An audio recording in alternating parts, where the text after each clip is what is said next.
1 Timothy 6:17 says, "Instruct those who are rich in this present world not to be conceited or to fix their hope on the uncertainty of riches, but on God, who richly supplies us with all things to enjoy."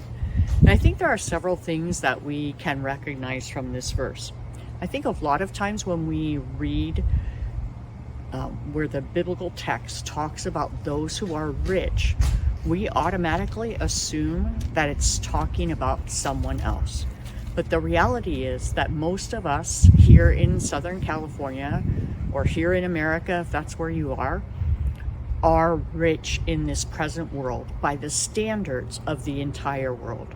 So partially, it's an adjustment in our perspective of thinking of ourselves as those who are rich, who have a lot more material possessions, a lot more resources, a lot more disposable income, discretionary income than a good part of the world.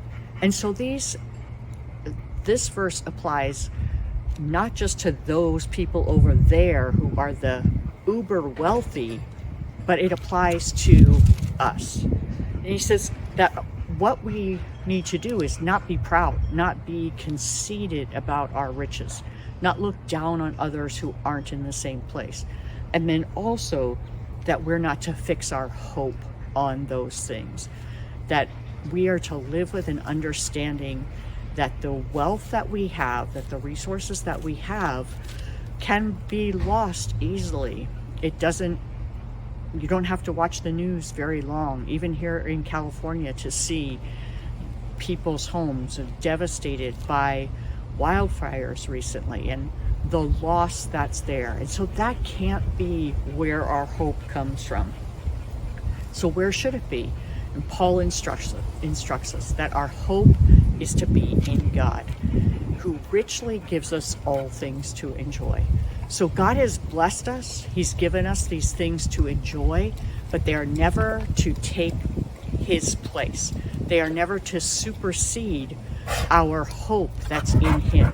They are never to be the thing that it's kind of the be all and end all of our existence. We're to enjoy the things that God has given us, and he's been so gracious to bless us in so many ways. But we are not to hold those things tightly, nor are we to put our hope in them.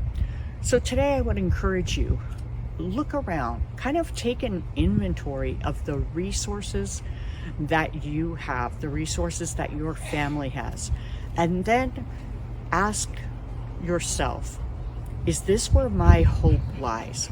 If a wildfire came through my area, if my home, if my car were destroyed, would I be hopeless, or would my hope still be fixed in God?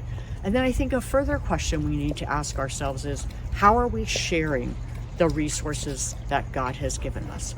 He calls us to follow his example, and just as he has richly blessed us, we're to be a blessing to others.